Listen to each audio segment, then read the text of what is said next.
Everyone, आज के video में हम लोग विद्यालय शिक्षण अधिगम यानी जो बिहार बीएड में पूछा जाता है उसका क्वेश्चन प्रीवियस ईयर को हम लोग डिस्कस करेंगे।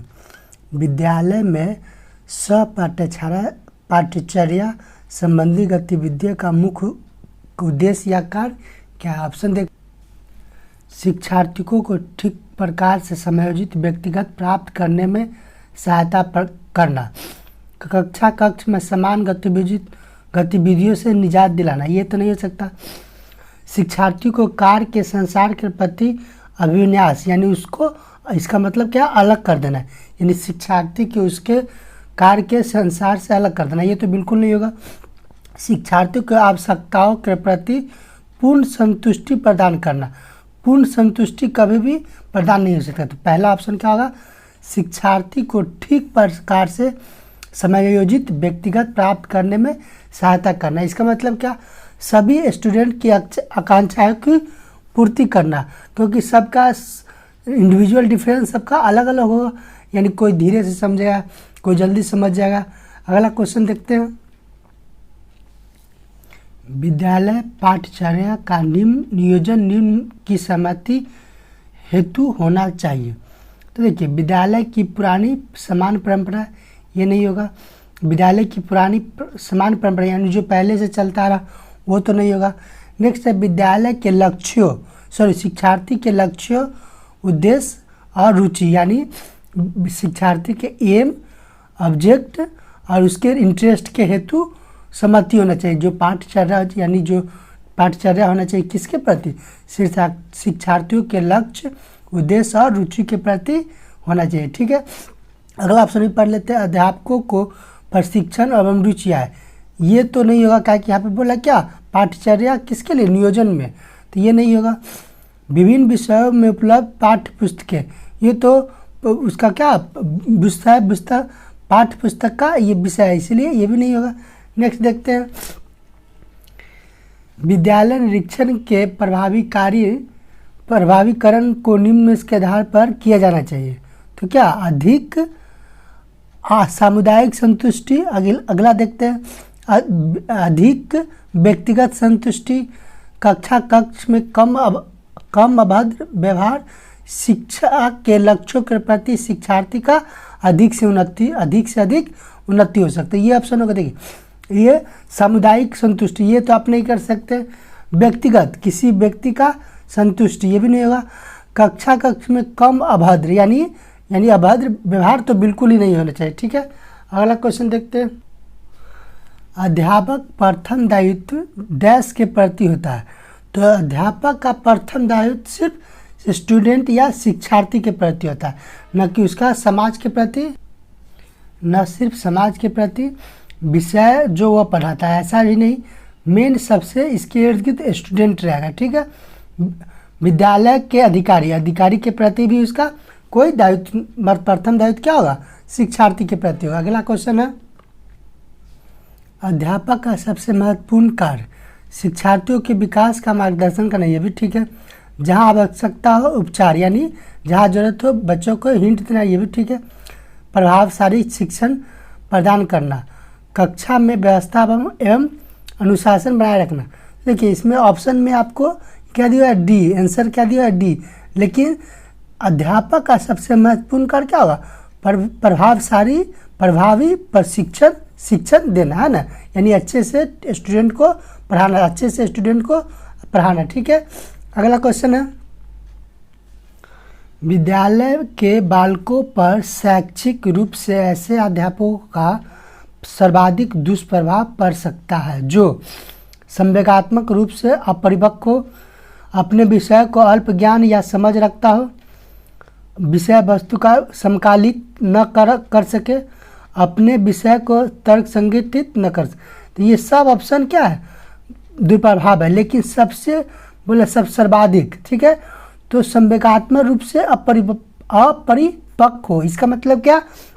कि वह टीचर इमोशनली मैच्योर ना हो। इसका मतलब क्या? टीचर इमोशनली मैच्योर या स्ट्रॉन्ग ना हो। इसका मतलब आंसर ये हो जाएगा। ठीक है, अगला क्वेश्चन देखते हैं। कक्षा कक्ष में अनुशासन का मुख्य लक्ष्य डैश को प्रोत्साहित करता है। यानी क्लास अगर शांत है, अनुशासन है, तो इसका मतलब क्या, अच्छी पठन स्थिति, ऐसा नहीं। अच्छा शिक्षार्थी व्यवहार, ये भी नहीं। शांत और व्यवस्थित कक्षा कक्ष, यानी अनुशासन होगा तो क्लास में क्या होगा, कक्षा में शांत और व्यवस्थित कक्षा कक्षों का, न कि शिक्षार्थियों का स्वयं निर्देशन। ऐसा नहीं कि स्टूडेंट अपने से जो मन होगा सो करने लगेगा। ठीक है, अगला ऑप्शन देखते हैं। कक्षा कक्ष में अध्यापक की अभिप्रेरणा यानी मोटिवेशन की भूमिका आवश्यक तौर पर होती है। बालक शिक्षार्थी की आवश्यकताओं को यानी शिक्षार्थी को उभारने की कोशिश करता है, ये भी नहीं। ओजस्वी और सावधान शिक्षार्थी ऊर्जा और सकारात्मक गतिविधि को संचित रहता है, ये भी नहीं। मेन काम होता है अभिप्रेरणा देना यानी मोटिवेशन का, या ताकि नई रुचियाँ उत्पन्न हो सके, स्टूडेंट में नई रुचियाँ उत्पन्न। अगला को ऑप्शन देख लेते हैं। शिक्षार्थी में पहुंच में आकर्षक प्रोत्साहन कराने में, ये भी नहीं। आकर्षक प्रोत्साहन नहीं, कुछ नहीं होता, बल्कि नई रुचियाँ उत्पन्न करने में अध्यापक की मोटिवेशन क्यों जरूरी है, ताकि नई रुचियाँ उत्पन्न हो सके। अगला क्वेश्चन देख। एक नया विषय अथवा पाठ विकसित करने के समय अध्यापक को प्रारंभ करना चाहिए। विषय का सिंहावलोकन से, विषय के महत्व व्याख्या देना चाहिए, व्याख्या तो कभी नहीं देना है। शिक्षार्थियों की पूर्व रुचि नहीं बल्कि पूर्व ज्ञान होता तो यहाँ पे सही होता है, पूर्व ज्ञान होता तो सही होता। अध्यापक की अपनी रुचि, अध्यापक की भी कोई रुचि नहीं बल्कि विषय का सिंहावलोकन, मतलब एकदम अरेंज वेल ऑर्गेनाइज होना चाहिए। जैसे टॉपिक कहाँ से शुरू करना है, उसके बाद कौन सा उसमें टॉपिक जोड़ना, सब टॉपिक जोड़ना, ये सब उसमें होना चाहिए। ठीक है, अगला क्वेश्चन देखते हैं। यदि शिक्षार्थी मानसिक रूप से थका हो प्रतीत हो तो अध्यापक को क्या करना है। अगर कोई बच्चा मानसिक रूप से थक गया तो क्या, उसका बोझ यानी कार्य उस पर कम कर देना चाहिए, यानी उसके द्वारा किए जाने वाले कार्यों को कम कर देना चाहिए। इस आंसर क्या हो जाएगा, फर्स्ट है। अगला ऑप्शन भी देख लेते हैं। उसे अधिक विविधता के कार्य दिए, यानी उसको अलग अलग डिफरेंट काम कर दिया जाना चाहिए, बिल्कुल नहीं। थकावट दूर करने के लिए तैयार किया जाए और लगे हुए अभिप्रेरित करना चाहिए। ऐसा नहीं कि पहले से थक गया उसको और अलग काम दिया जाए। लगे रहने पर इनाम, जब वो थक गया तो उसके इनाम से उसको कोई बहस नहीं। ठीक है, अगला क्वेश्चन देखते हैं। कक्षा कक्ष अनुशासन डैश के प्रति केंद्रित होना चाहिए। जब कक्षा कक्ष है तो समाज कहाँ से आए, वहाँ पे यहाँ व्यक्ति और सामाजिक समायोजन की कोई बात नहीं। स्वनिर्देशन, ऐसा नहीं कि वहाँ पे बच्चा अपने से डायरेक्ट जो मन होगा सो करने, बल्कि मान्य कक्षा कक्ष व्यवहार होगा, यानी कक्षा कक्ष अनुशासन के मान्य कक्षा कक्ष व्यवहार के प्रति केंद्रित होना चाहिए। अगला क्वेश्चन देख लेते हैं। एक पाठ प्रभावी होने के लिए एक आवश्यक है कि अध्यापक, ऑप्शन पढ़ते हैं, सामग्री को बालक के अनुभवों से संबंधित बनाए, विषय वस्तु को इस प्रकार संगठित करे ताकि बालक समझ सके, पाठ का योजनाबद्ध क्रम से करे, पाठों का उदाहरण एवं पूर्ण रूप सहित समझाए। ठीक है, देखिए इसमें क्या है, जब पाठ प्रभावी होने के लिए क्या करना चाहिए, विषय वस्तु को इस प्रकार ऑर्गेनाइज करे ताकि बालक उसको अच्छे से समझ जाए। ऐसा नहीं कि अभी कुछ और पढ़ा रहे उसके बीच में कुछ और पढ़ा दे, ऐसा नहीं होना चाहिए।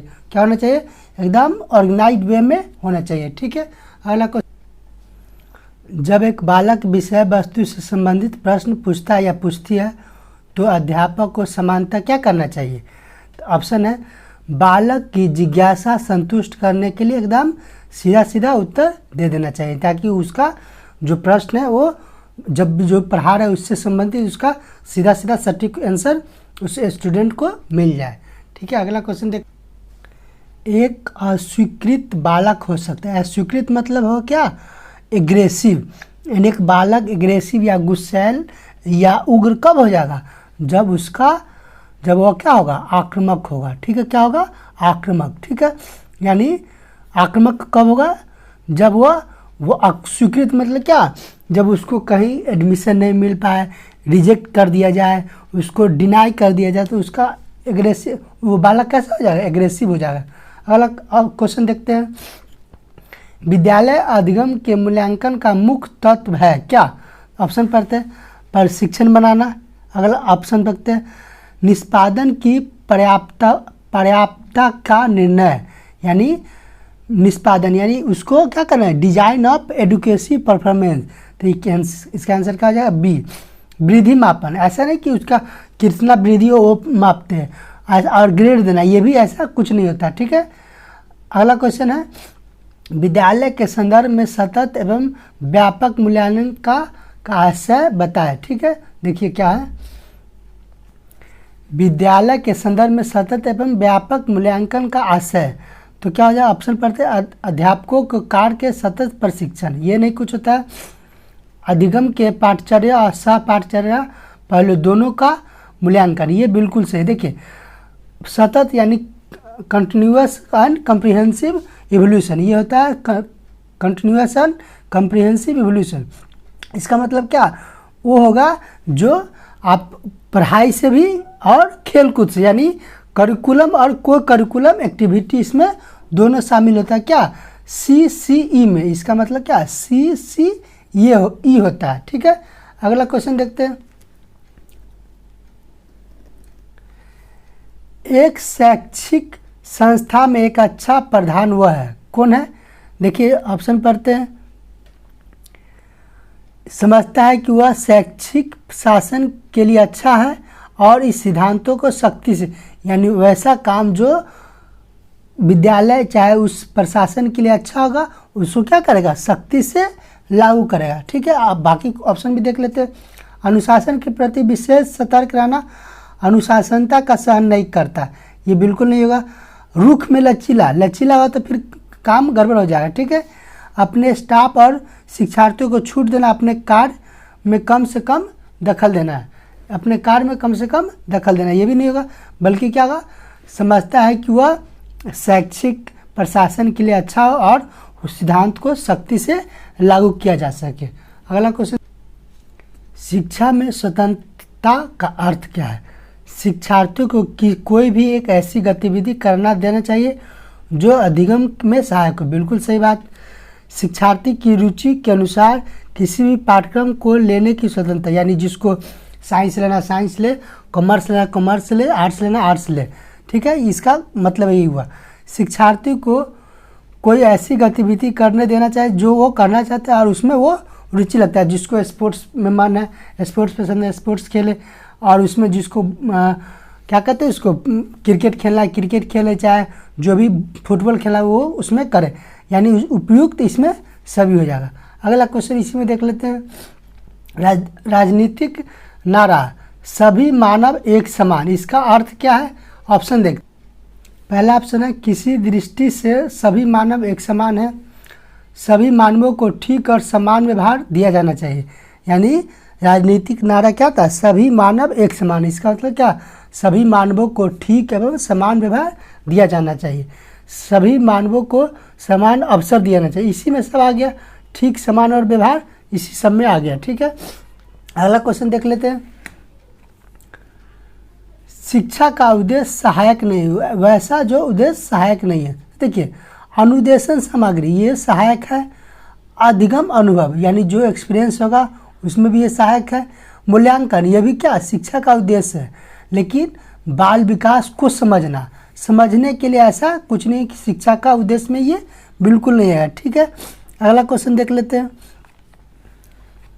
निम्नलिखित में से किस गतिविधि में उपलब्ध ज्ञान का उपयोग निष्कर्ष निकालने में प्रयोग किया जाता है? जैसे देखिए क्या दिया, किस विधि में उपलब्ध ज्ञान, यानी जो पहले हम लोग जानते हैं और उससे निष्कर्ष निकाला है, तो क्या होगा, इसमें आगमन तार्किक इसको कहते हैं, इसको आगमन, इसमें आगमन में क्या होता है, पहले क्या होता है, इसमें एग्जाम्पल बताया, पहले इसमें एग्जाम्पल बताया गया, बाद में नियम, बाद में नियम इसमें बताया था, यानी आगमन में क्या होगा, पहले एग्जाम्पल देके बाद में नियम, ठीक है।